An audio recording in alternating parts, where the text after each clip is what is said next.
Irmãos, quero só fazer um trato com vocês aqui. Fiz com o pessoal de quarta, foi muito bacana. Se funcionar, bacana. Se não funcionar, da próxima eu não proponho mais, tá? Nós temos até mais ou menos 10h25, não é isso?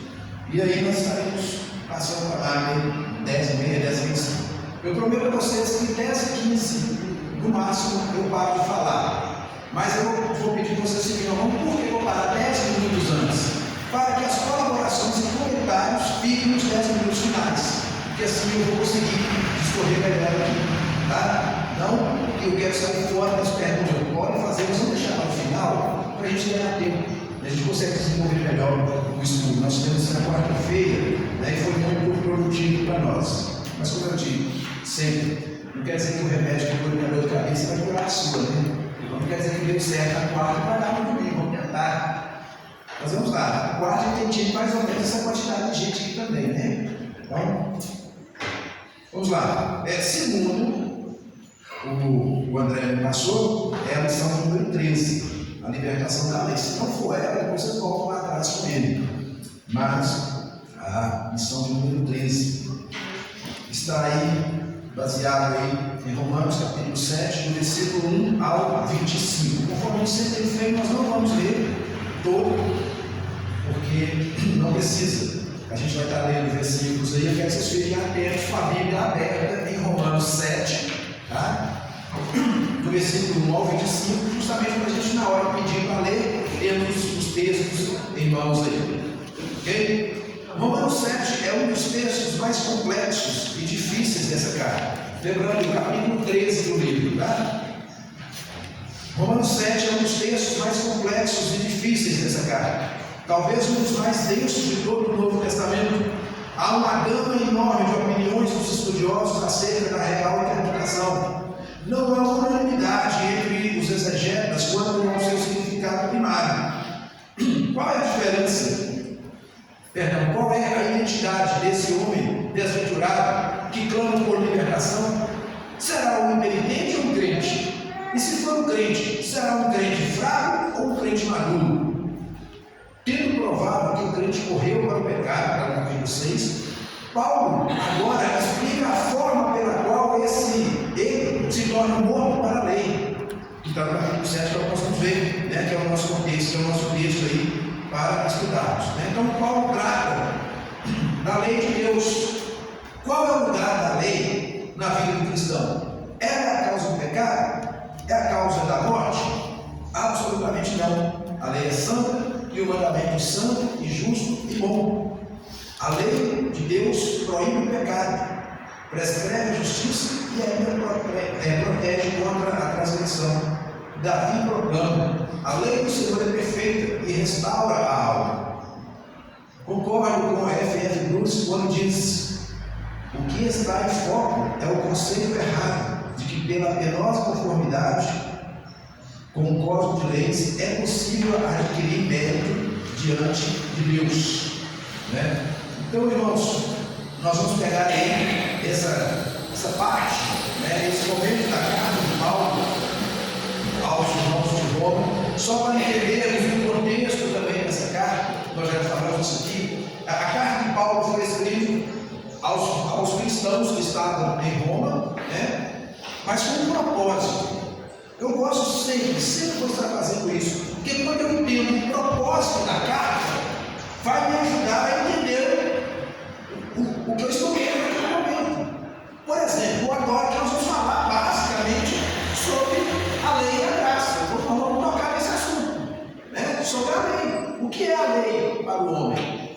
Mas se eu não entender o contexto, ou o que motivou o apóstolo Paulo, por que o Espírito Santo motivou o Paulo a escrever essa carta, aí ficaria um pouco mais difícil, porque nós já sabemos, você vai entender mais ainda, vai te ajudar um pouco mais, né? E aí, os irmãos de quarta-feira de plantão aí que estudaram aí, não sei se vocês estão esperados, mas qual a palavra-chave da carta de Paulo aos Romanos? Justiça.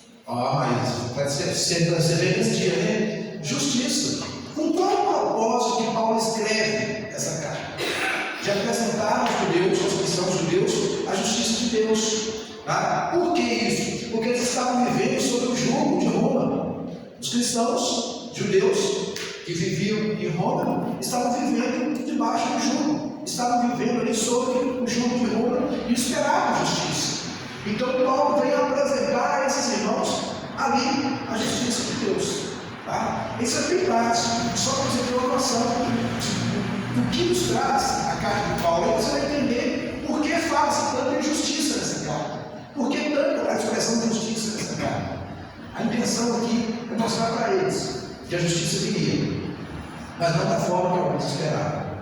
Tá? Paulo ali estava falando com um povo que sempre viveu, ou que estava vivendo, sob a opressão do governo romano. Tá? Então Paulo vem trazer para eles a justiça de Deus, em especial na pessoa de Cristo. John Stott menciona 3 grupos que lidam com a lei de formas diferentes, né? Que são citados os legalistas, os libertinos e os cristãos. Tá? Tem esse aqui está só dentro da introdução, vou falar só um parágrafo aqui de cada um. Tá? Então, em primeiro lugar, os legalistas. Esses procuravam observar os preceitos da lei com o propósito de ser salvos.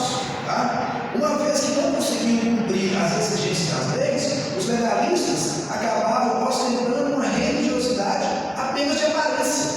Viviam debaixo do jugo pesado e queriam colocar essa mesma carga sobre os demais.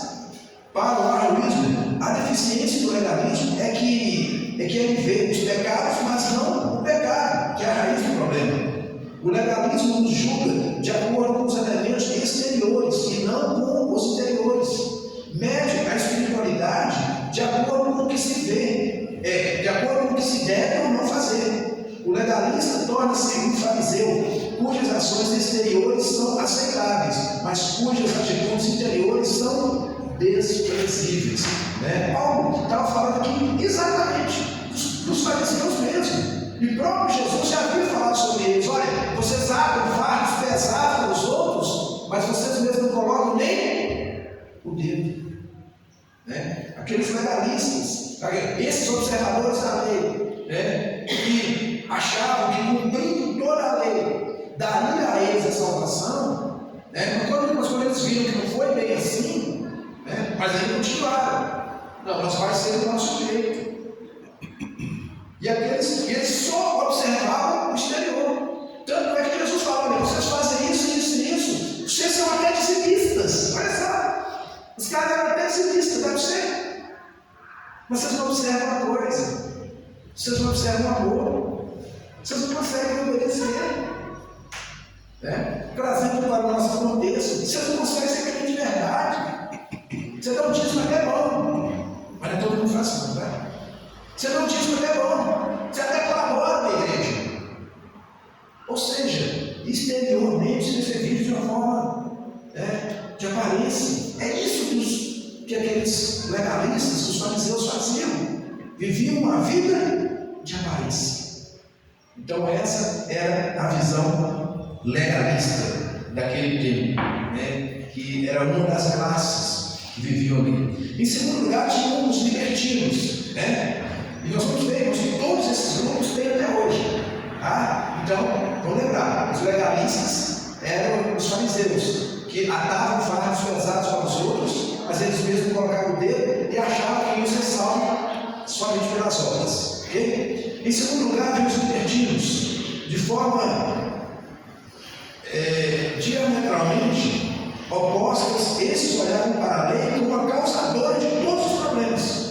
Queriam sacudir o jugo de todos os problemas, queriam sacudir o seu jugo para viver sem freios e sem limites. Assim, a graça de Deus é transformada em libertinagem.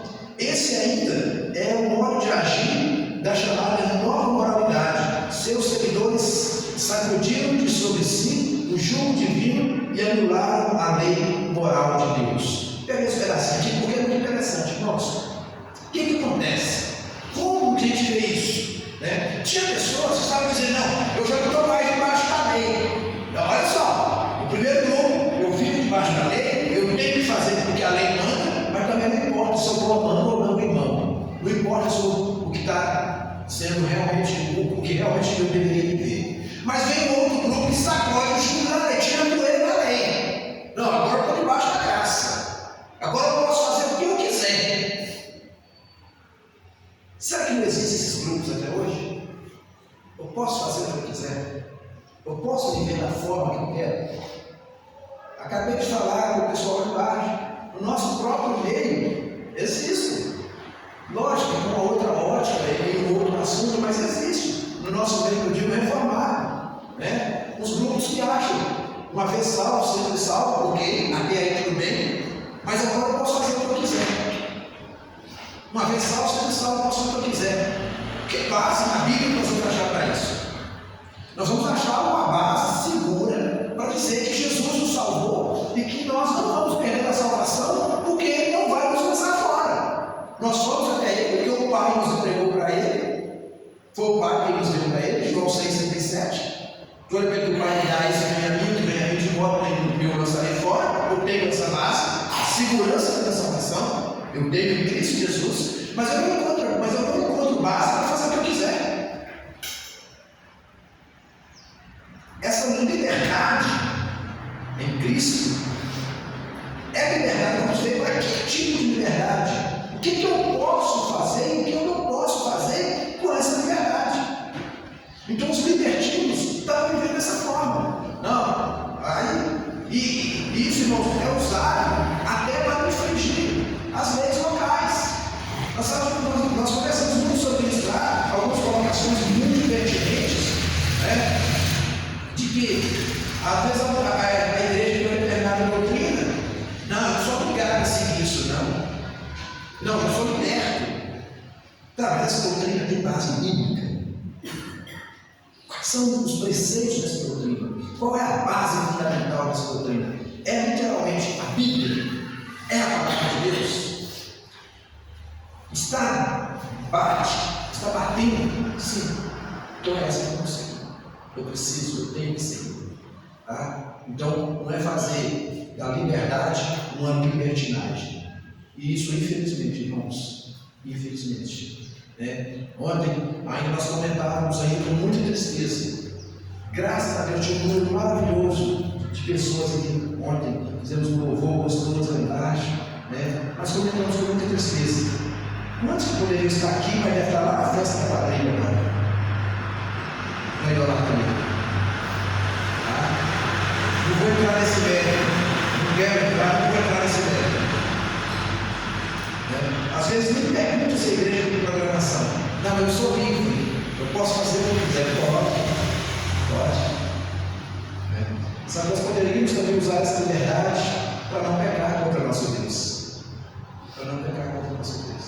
Tá? Eu mandei um material no grupo da igreja ontem, né, em especial para os professores, de como ensinar as nossas crianças. Ensinando as nossas crianças, um material muito gostoso de se ler, né? Ensinando as nossas crianças que essas coisas são pecado. Essas coisas são pecado. Isso é idolatria. Tá? Vou abrir essa questão ali, fala ali, mestre. Só comentar aqui, o senhor está falando isso aí, o supermercado da massa tem um problema, substitui para trazer, né? Aí é um estranho perguntou ele, você vai para a festa lá, festa que tinha lá desse jeito, ele não, ele vai para a igreja.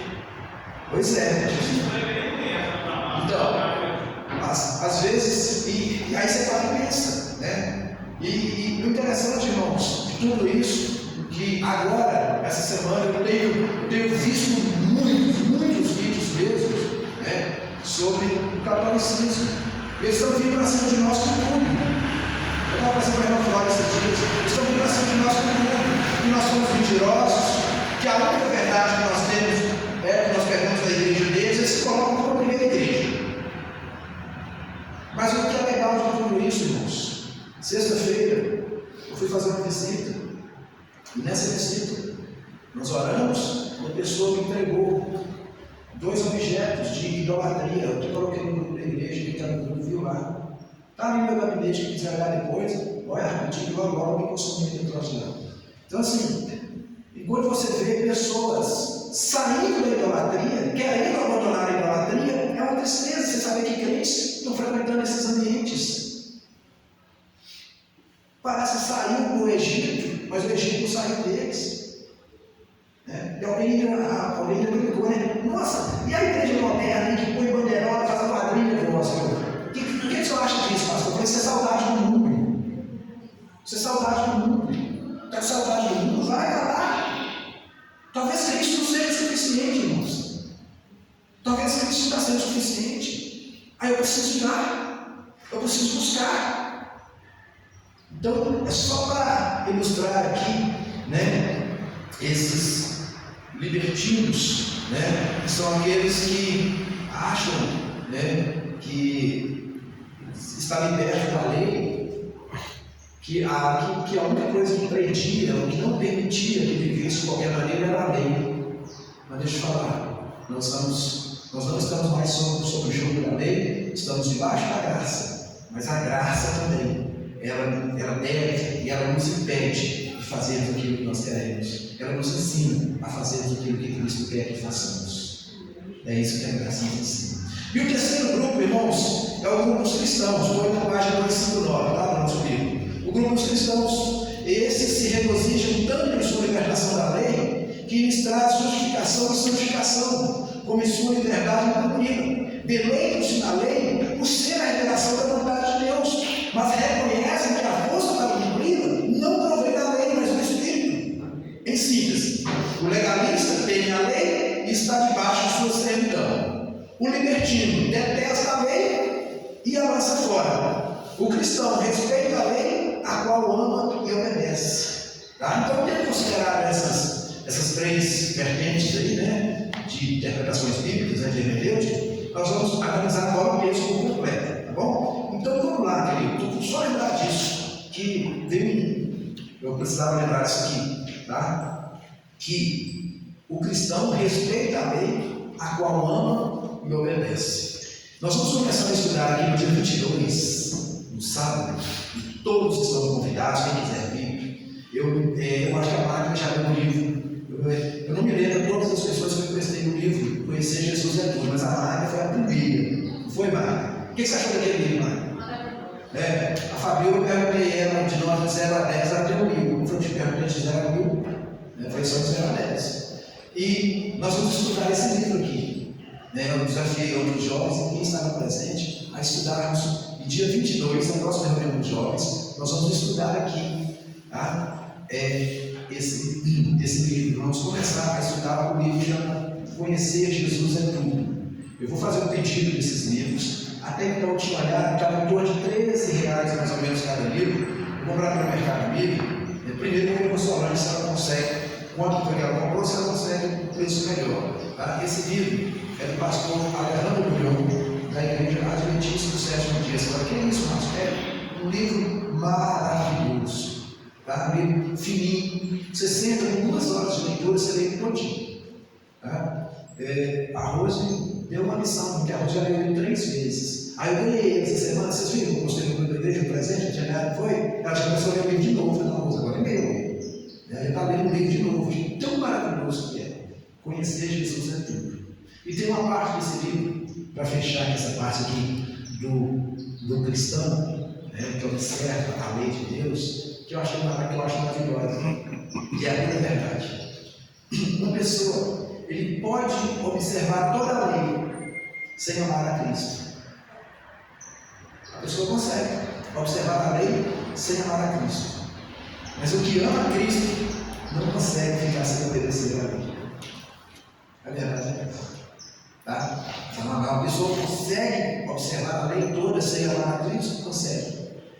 Pega aquele texto lá de Jovem Rico, vocês vão ver.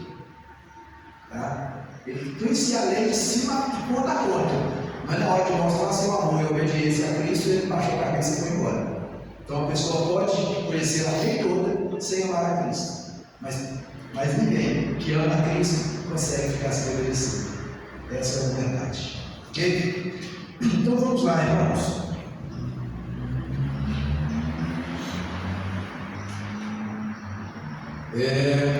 Vamos analisar agora o capítulo 7, versículo 1 ao 6.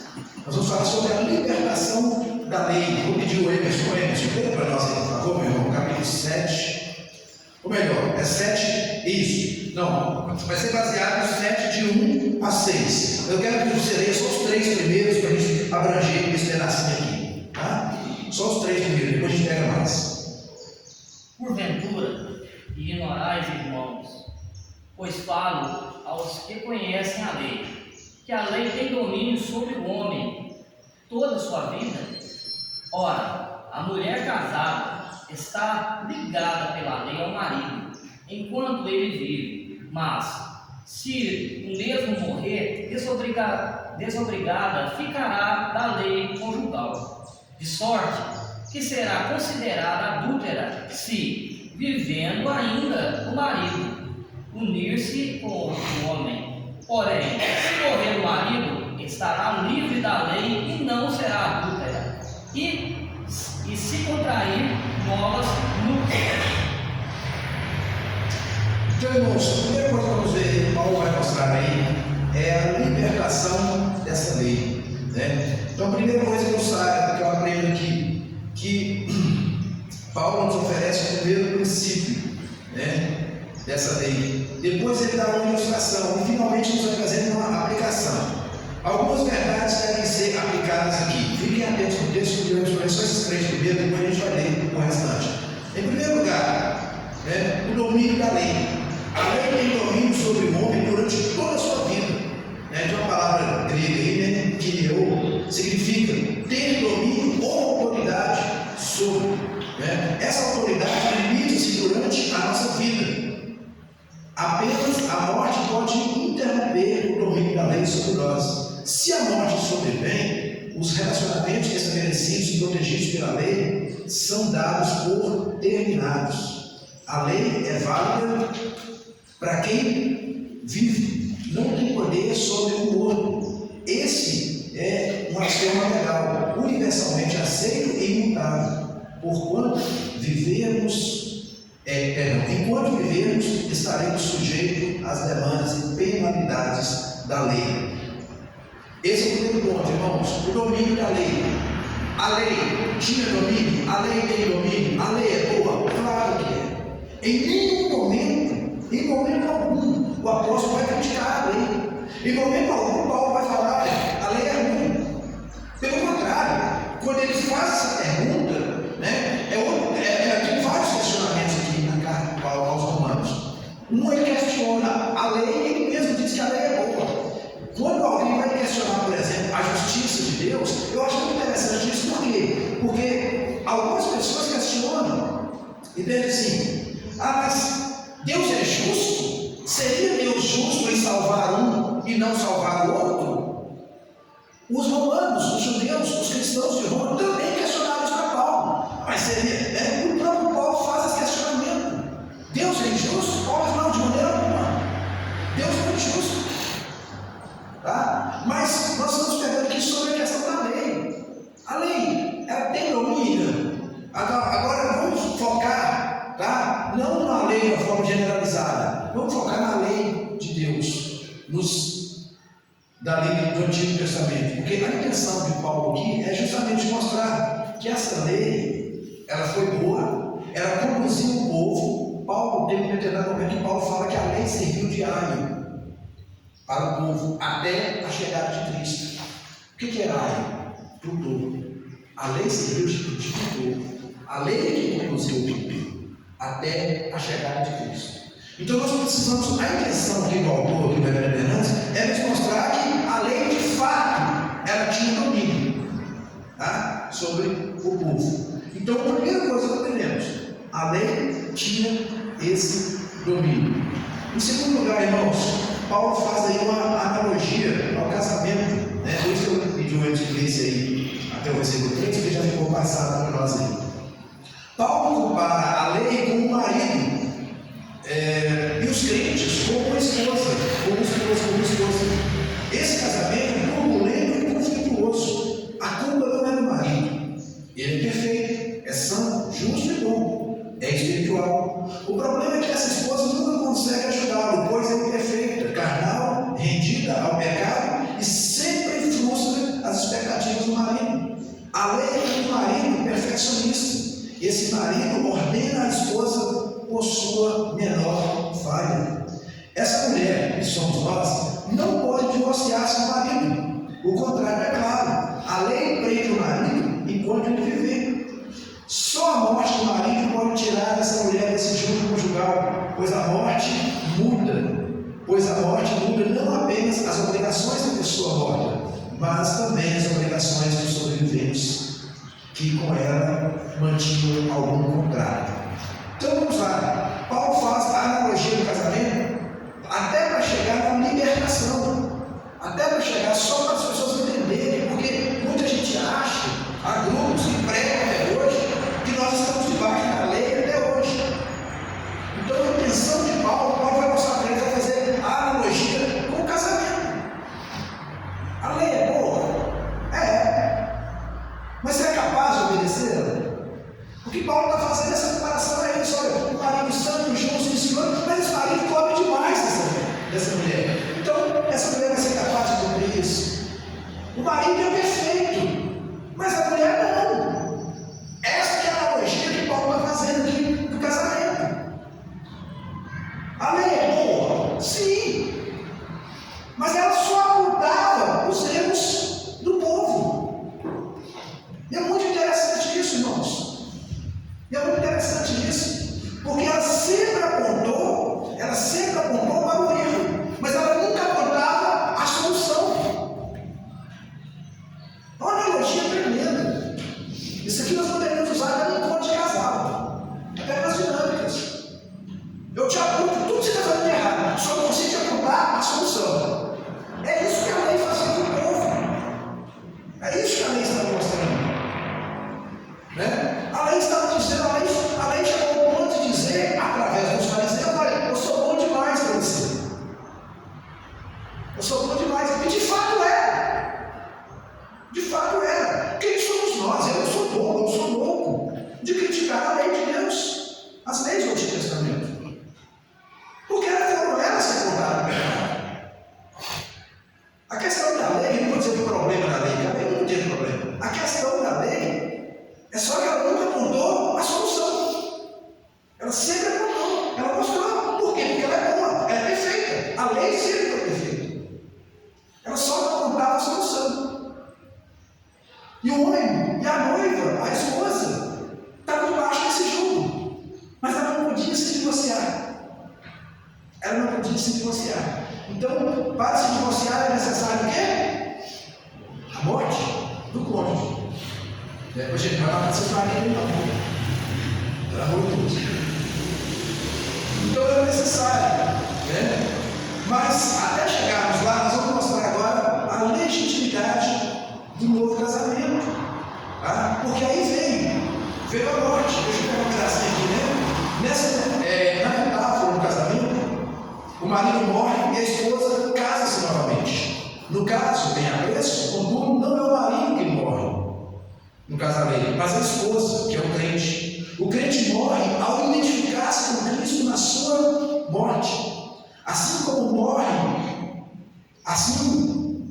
a morte do marido liberta a esposa do vínculo matrimonial, existe a morte por meio da qual somos libertados da lei.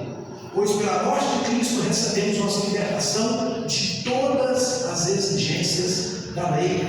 John Moore diz corretamente que, enquanto a lei nos governa, não há a menor possibilidade de sermos libertos ou libertados da escravidão ao pecado. A única alternativa é sermos desobrigados da lei. Isso ocorre com a nossa união com Cristo, em sua morte, pois toda a virtude da morte de Cristo, ao satisfazer as reivindicações da lei, torna-se nossa, e somos livres da escravidão e do poder do pecado, que estávamos consignados pela lei.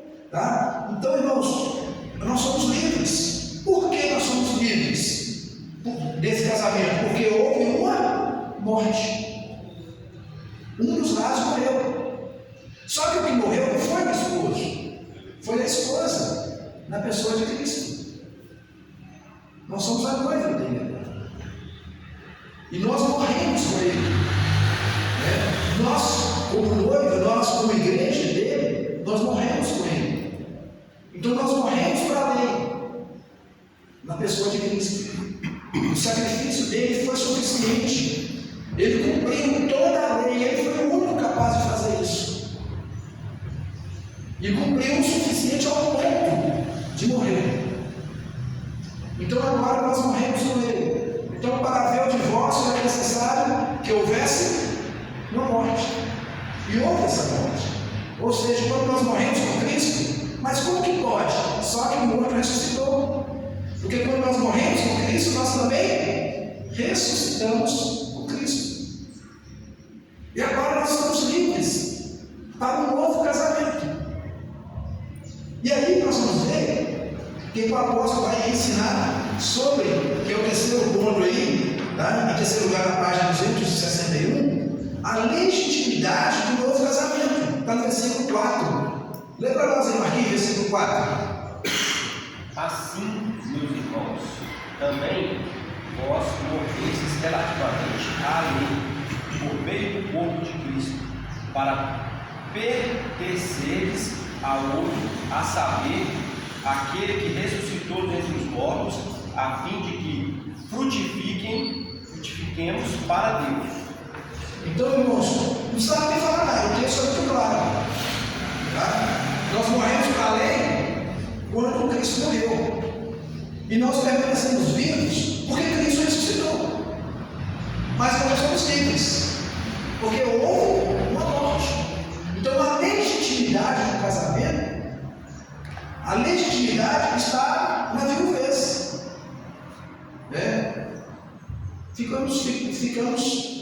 Ficou viúvo, houve uma morte de lado, não há mais obrigação. Tá? No segundo casamento é moralmente legítimo, porque a morte possui o primeiro casamento.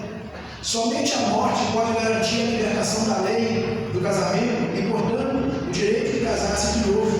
Uma vez que a mulher morreu, o vínculo conjugal com o primeiro marido acabou.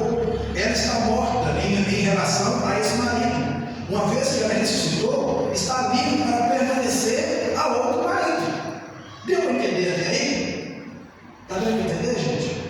Porque é meio complicado mesmo, tá? E eu preciso ler bastante para vocês, até para os irmãos que estão sem o livro aí. Ok? Então agora, nesse novo relacionamento, a mulher, o crente, de acordo com o texto que o Marquinhos leu aí, agora ela pode frutificar para Deus. Uma vez que morremos com Cristo, fomos libertos da lei. Agora podemos unir-nos a Cristo, pertencer a Ele e frutificar para Deus. Isso implica uma mudança total de relação e lealdade. Adolfo expressa isso de forma magistral. Qual abismo profundo estende-se, pois, entre o nosso outrora e o nosso agora? A sepultura de Jesus Cristo, a sepultura de Jesus. Do lado de lá dominava a lei, na margem de